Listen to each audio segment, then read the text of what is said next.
नमस्कार दोस्तों, आपका स्वागत है एक्मे पब्लिकेशन के यूट्यूब चैनल पर।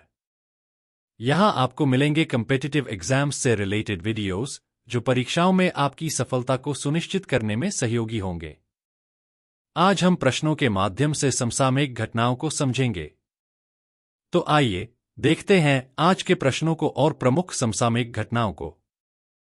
पहला प्रश्न है, हाल ही में प्रधानमंत्री नरेंद्र मोदी ने केन बेतवा लिंक परियोजना का शिलान्यास कहां किया है? अ. विदिशा, बी. खजुराहो, सी. झांसी, डी. शिवपुरी।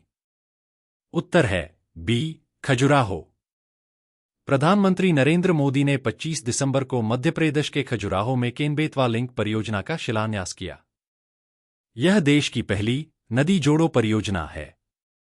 केन बेतवा लिंक परियोजना के तहत पन्ना टाइगर रिजर्व में केन नदी पर 77 मीटर ऊंचाई और 2.13 किलोमीटर लंबाई वाला बांध बनाया जाएगा। इसे दौधन बांध कहा जाएगा। इस योजना का उद्देश्य मध्य प्रदेश और उत्तर प्रदेश के लोगों की पीने के पानी की समस्या दूर करना है। इससे सिंचाई के लिए भी पानी की उपलब्धता बढ़ेगी।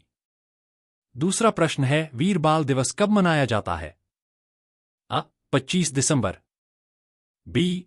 26 दिसंबर, सी. 27 दिसंबर, डी. 28 दिसंबर। उत्तर है बी. 26 दिसंबर। वीर बाल दिवस सिख गुरु गोबिंद सिंह के 4 साहिबजादों के बलिदान को सम्मानित करने के लिए मनाया जाता है। यह दिवस 26 दिसंबर को मनाया जाता है और इसका उद्देश्य साहिबजादों की शौर्य और बलिदान की कहानियों को याद करना है। 2022 से इसे देश भर में मनाया जा रहा है। इस वर्ष 17 बच्चों को जो विभिन्न क्षेत्रों में बहादुरी दिखा चुके हैं, राष्ट्रपति द्वारा सम्मानित किया जाएगा। तीसरा प्रश्न है, हाल ही में पूर्व पीएम अटल बिहारी की 100वीं जयंती मनाई गई है। उनके समाधि स्थल का नाम क्या है? अ. शांतिवन, बी. सदैव अटल, सी. स्मृति उद्यान, डी. राजघाट। उत्तर है बी. सदैव अटल। पूर्व प्रधानमंत्री अटल बिहारी वाजपेयी की 100वीं जयंती 25 दिसंबर 2023 को मनाई गई। इस अवसर पर भाजपा कार्यकर्ताओं और नेताओं ने हरदा में भाजपा कार्यालय में अटल जी के चित्र पर पुष्पांजलि अर्पित की। प्रधानमंत्री नरेंद्र मोदी ने भी राजघाट स्थित सदैव अटल स्मारक पर जाकर श्रद्धांजलि दी। अटल बिहारी वाजपेयी की जन्म जयंती के उपलक्ष्य में प्रत्येक वर्ष 25 दिसंबर को सुशासन दिवस भी मनाया जाता है। चौथा प्रश्न है, हाल ही में एम.टी. वासुदेवन नायर का निधन हो गया। वे कौन थे? अ. एक वैज्ञानिक, बी. एक राजनेता, सी. एक अभिनेता, डी. एक लेखक। उत्तर है डी. एक लेखक। प्रख्यात लेखक और ज्ञानपीठ पुरस्कार विजेता एम.टी. वासुदेवन नायर का हाल ही में निधन हो गया है। वह 91 वर्ष के थे और केरल के सबसे प्रसिद्ध साहित्यकारों में से एक माने जाते थे। पांचवा प्रश्न है, जे.एंड.के बैंक ने हाल ही में किसको अपना नया मैनेजिंग डायरेक्टर एमडी नियुक्त किया है? A. Amit Sharma, B. Amitabh Chatterjee, C. Rahul Gandhi, D. इनमें से कोई नहीं। उत्तर है B. Amitabh Chatterjee. J and K bank ने अमिताभ चटर्जी को अपना नया एमडी नियुक्त किया।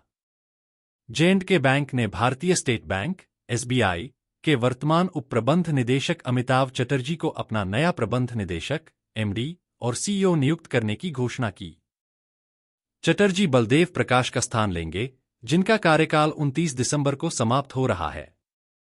अमिताभ चटर्जी को 30 दिसंबर 2024 से प्रभावी 3 साल की अवधि के लिए बैंक के प्रबंध निदेशक और मुख्य कार्यकारी अधिकारी के रूप में नियुक्त किया है। छठवां प्रश्न है, हाल ही में अखिल भारतीय आचार्य रामचंद्र शुक्ल आलोचना सम्मान किसे प्रदान किया गया है?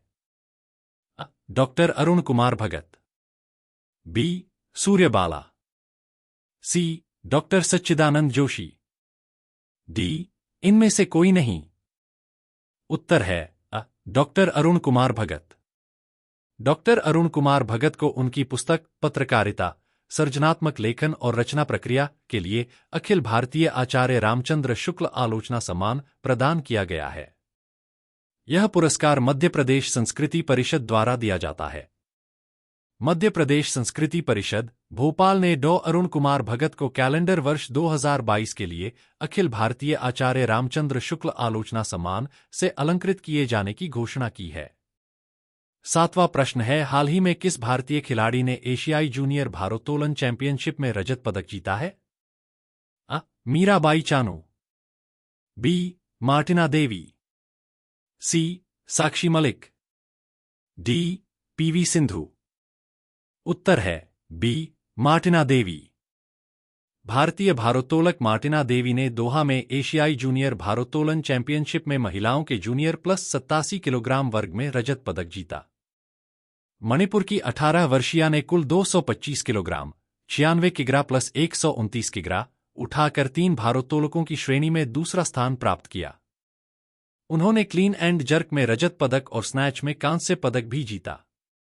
हालांकि मार्टिना देवी ने इस साल की शुरुआत में जूनियर विश्व चैंपियनशिप में स्नैच में 101 किलोग्राम और क्लीन एंड जर्क में 136 किलोग्राम का राष्ट्रीय जूनियर रिकॉर्ड बनाया था। 8वां प्रश्न है, आईसीसी गेंदबाजों की रैंकिंग में शीर्ष स्थान किसने हासिल किया है? अ. विराट कोहली, बी. रविचंद्रन अश्विन, सी. जसप्रीत बुमराह, डी. रोहित शर्मा। उत्तर है सी. जसप्रीत बुमराह। जसप्रीत बुमराह ने अपनी शानदार गेंदबाजी के दम पर आईसीसी गेंदबाजों की रैंकिंग में शीर्ष स्थान हासिल किया है। उन्होंने 904 रेटिंग अंक प्राप्त किए हैं। बुमराह ने गेंदबाजों की आईसीसी रैंकिंग में रेटिंग अंकों के मामले में अश्विन के रिकॉर्ड की बराबरी की। बुमराह ने न केवल अश्विन के अब तक के सर्वाधिक 904 रेटिंग अंकों की बराबरी की, बल्कि रैंकिंग में शीर्ष पर अपनी स्थिति भी मजबूत कर ली। बुमराह के पास अश्विन के रेटिंग अंक बेहतर करने का मौका है, जो अब संन्यास ले चुके ऑफ स्पिनर ने दिसंबर 2016 में हासिल किए थे। 9वां प्रश्न है, इसरो ने 30 दिसंबर को space docking experiment SPA-DEX mission launch करने की योजना बनाई है। इसका मुख्य उद्देश्य क्या है? अ. चंद्रमा पर मिशन भेजना, अ. अंतरिक्ष में 2 उपग्रहों को जोड़ना, सी. मंगल ग्रह पर जीवन की खोज करना, डी. उपरोक्त में से कोई नहीं। उत्तर है बी. अंतरिक्ष में 2 उपग्रहों को जोड़ना। SPA-DEX का पूरा नाम स्पेस डॉकिंग एक्सपेरिमेंट है। यह भारतीय अंतरिक्ष अनुसंधान संगठन इसरो का एक महत्वाकांक्षी मिशन है। इसका उद्देश्य अंतरिक्ष में 2 उपग्रहों को आपस में जोड़ने की तकनीक का प्रदर्शन करना है। इस तकनीक को डॉकिंग कहा जाता है। SPA-DEX की सफलता के बाद भारत अंतरिक्ष डॉकिंग तकनीक रखने वाला दुनिया का चौथा देश बन जाएगा। इस मिशन में PSLV रॉकेट का इस्तेमाल किया जाएगा। आपको यदि हमारा ये वीडियो पसंद आया हो तो लाइक, शेयर और सब्सक्राइब करें। थैंक्स।